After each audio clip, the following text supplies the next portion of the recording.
everyone, welcome back to my channel. I'm here with T. This is going to be a calm video.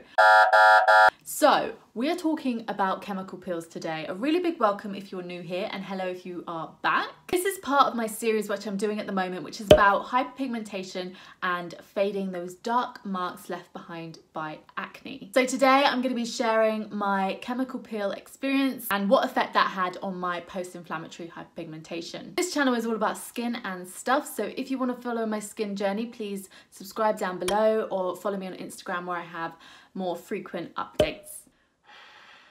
Ooh. Okay, so let's just start off with what is an actual chemical peel. Now I'm going to take a dictionary definition here. Let me read it to you guys. A treatment to improve appearance of skin by removing dead skin cells from the top layer. In a nutshell, that is what a chemical peel is designed to do, and the aim of it is to improve the look of your skin and, in this case, fading some dark marks left behind by acne, which is exactly why I got my chemical peels. Now, there are different types of chemical peels. You can have a TCA peel, which is a very kind of invasive chemical peel. It will most likely leave your skin red raw, and that's basically a medical grade, 10% plus. I personally had a Mandelic peel, which is one of the softer versions. However, don't underestimate it, it's still super effective. You could have a glycolic acid peel, and of course, if you're getting it done at a clinic, these are high percentages and they're going to be much more effective than something over the counter. The Mandelic peel is actually a great option for somebody that is having a chemical peel for the first ever time. Like I mentioned, it's less penetrating but still highly effective. So I'm going to talk a little bit about my experience here. I do have a video where I vlogged my experience and tracked how my skin changed over 3 months. However, that video was one of my first videos on YouTube, so it's not as concise and sharp as I'd like it to be, which is why I'm going to have a variation of chemical peel videos where I'm just going to share things a bit more concisely and sharp. So to summarise, I had 3 chemical peels in 2019, the beginning of the year, February, March and April. I did these with the Skin Clinic here in the UK. It is a very reputable skin clinic. They do all sorts of treatments, but of course I went to them for chemical peels. The reason I wanted to get chemical peels done on my skin was because I had been battling with acne for so long, and every single time I was left with dark marks that take a long time to fade. I'm pretty sure if you're watching this video, you can relate that it's not something you just put a serum on and they're gone overnight or they're gone in a month. They really take time. And if you are in a constant cycle of acne, then leaving marks, then you get more acne, then it leaves more marks, it feels never ending. And the option that I went for was a chemical peel because it's really going to kind of wipe out those marks and allow you to start from square one. Let me just go into the cost and prep of the chemical peel. Now this will differ from wherever you are in the world and what clinic you go with, so please just take this as my experience and kind of get an understanding of what it might be like for you to get a chemical peel. These costs will also vary depending on the type of peel that you get. For example, if you are going to get a TCA peel, which is going to really penetrate deeper into the skin and it's going to do a lot more, it's going to cost you more. It's also got more risk to it, so you're going to want a really good professional, and that is also going to come with a bit more of an upfront cost. Now, what I'm going to do is I'm going to go back into my bank statement and really pull out the figures. I left the clinic after my consultation with some prep products. Now, I do think this is very common with the chemical peels, and some of it is like, do I actually need this? Can I just not prep with my regular things? However, if you're getting a chemical peel, I would just put some money aside to prepare for the actual chemical peel and get, for example, specific moisturizer. For me, it was like a brightening cream that was also in preparation for the chemical peel. I would also like to mention that after each course of peels, so for example, I would go in and get 1 peel, then a month later I would go in and get my second. These were going up in strength, so the nurse didn't just put 30% all over my face. I slowly built up, and with that, the higher strength gave me more peeling, while the lower strength gave me time for my skin to adjust and see how I'm going to peel and what effects that would have. So let's talk about side effects, because of course you are going to expect your skin to peel. But I feel like there are some others that should be mentioned here. Again, these may vary depending on chemical peel to chemical peel, but I'm talking about my experience here. And one of them was straight after the chemical peel, my dark marks appeared even darker. Now, apparently this is because it's kind of bringing the dark marks to the surface.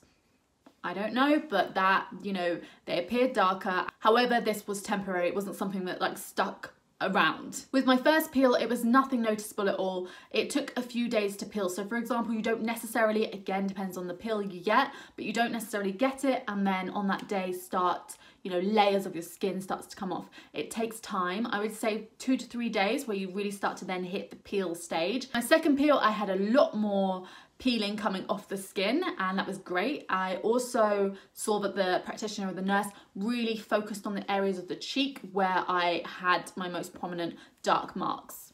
With my third peel, it was definitely, obviously, like I said, the highest strength. So it really got in there, and I did have some discomfort with that one. In terms of pain with all of these, I was absolutely fine. I think the third one was when I could have definitely used a fan. With the first one and the second one, I was absolutely fine. It was kind of like a little stinging sensation. I do find that I'm actually okay with that kind of pain. If you are worried about that kind of stinging or discomfort, just check if they have a fan or something they can do for you, or bring your own little handheld one whilst you get the peel done. After each chemical peel, the skin basically feels very tight and it can feel a bit itchy. Now, for some tips and rules, I'm going to do a whole separate video on this so I can really go into depth and give some product recommendations and things like that, but I'm just going to keep it very simple here. Firstly, you want to avoid sun exposure. Stay out of the sun, put your hat on, and make sure you're wearing your SPF. I would recommend an SPF 50, reapply, and really truly take that seriously, because you have really, you know,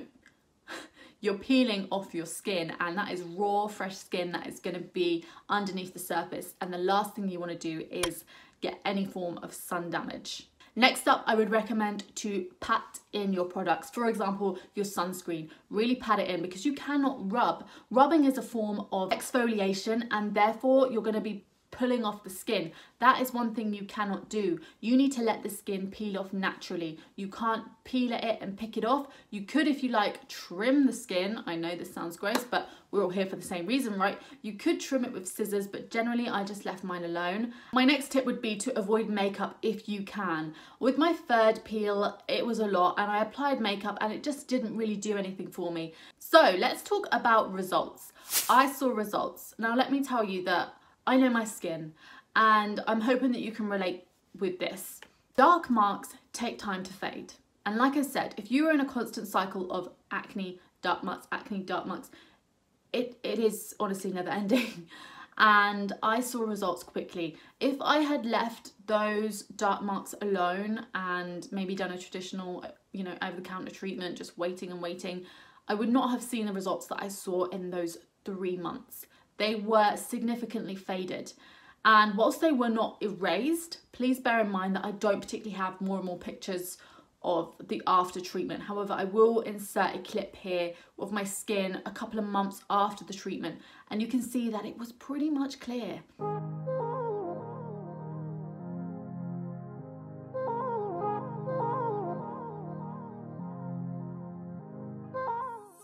It worked for me, it helped me.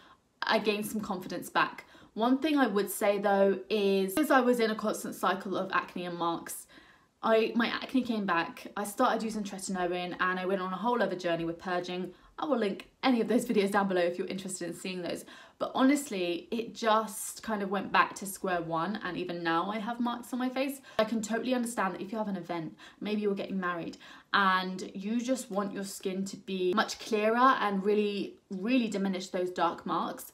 This is a route that you can definitely take. And then you also want to have a plan for afterwards, whether that's including a retinol or just a routine that is going to basically, you want products that are going to help with your melanin production and ensuring that you can kind of block some of those, so it's not going to just go crazy on you and give you more marks, because there are aspects of where you can have a rebound of hyperpigmentation after a chemical peel, which is why I would definitely recommend investing and researching in doctors and clinics that are very reputable, that have before and afters they can show you, and know that you are in good hands, especially if you're a person of colour, because trust me, our skin is different and our skin needs specific attention. So in conclusion, would I recommend a chemical peel for post-inflammatory hyperpigmentation? Yes, I would. There are some variables, but generally I saw results. I was very happy with it. The cost is it's a bit, you know, but I was willing to pay it at the time, and I would recommend it if you have the money, if you are willing to spend that money.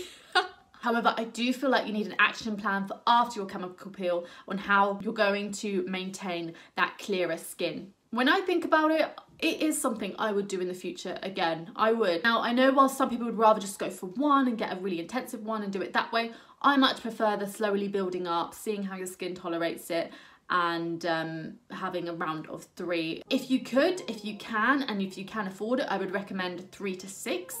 And I think you would see such optimal results with that. Anyway guys, thank you so much for watching. Look, if I've missed anything out, please just leave a question down below or a comment, and I will get back to you with any other details.